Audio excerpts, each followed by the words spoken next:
Hey everybody, this is Dr. Owen Alphin with Alphin Veterinary Clinic. Just coming to you today with a little information about something we've been getting asked a lot about lately. We're just coming off of our heavy thunderstorm season, and coming up next month is 4th of July. So we're getting a lot of questions about dogs that have phobias, where they get afraid of storms, they have anxiety related to thunderstorms, and some of them do the same kind of thing when 4th of July hits and they hear all the fireworks, loud noises, and those kind of things. So we're going to talk to you about this, and this is going to be the first part of a two-part series.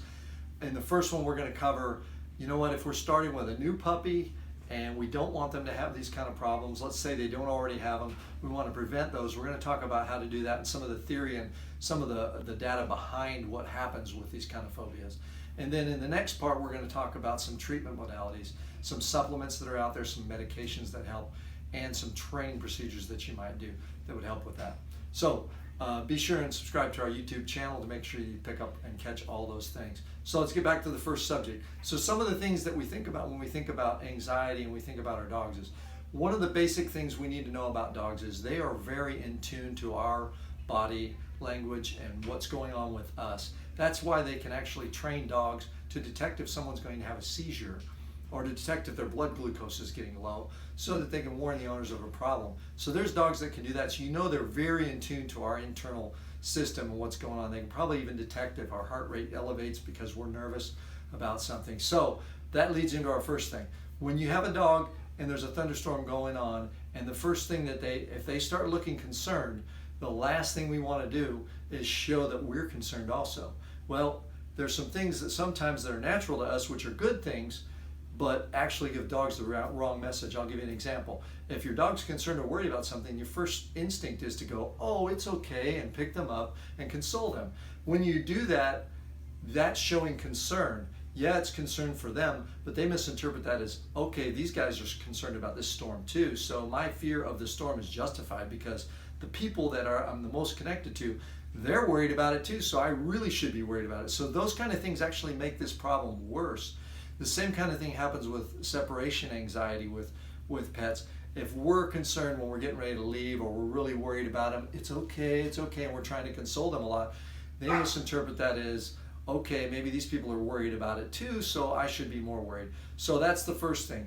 Make sure that you show no fear of a storm. You show that everything's cool. Matter of fact, a trainer recently suggested to someone that I know that when their dog might be showing a little fear of that, during the time when it's still safe to go out there, because the dogs hear it long before it gets here, when it's still safe to go outside, take them on a leash, go for a walk outside, give them a treat, and act like everything's normal. Pretend like nothing's happening. And that's actually a way that you can train a dog that storms aren't bad and that they're fine. Same thing with loud noises. Just act like it's no big deal. Treat them fine. Another person told me that one of the things they did is they gave them a treat and acted like it was a great time whenever a storm was going through, and that was a way that they dealt with it.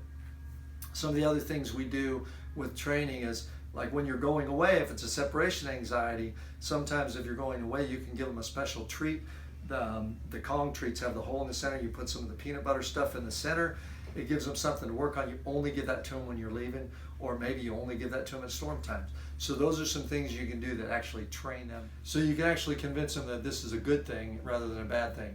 One more thing that is helpful, dogs naturally feel safe if they're in a den situation. So if you think about wild dogs, they would have a den outside, a lot of times a cave or something that's closed in. So one of the places they're going to feel the most safe and secure is if you have them in a crate. So I would always recommend with puppies, have them in a crate regularly. Don't just put them in there when you're gone. Put them in there regularly, just as part of their day. Spend a little bit of time in there. That way when you leave or when there's a storm, you can put them in there and they'll feel safe. Sometimes it helps during a storm to put that maybe in a closet, an inside area, put them in the crate, and just give them some time to be alone and feel safe. So that's another thing you can do while they're young and throughout their life, even when they're having problems.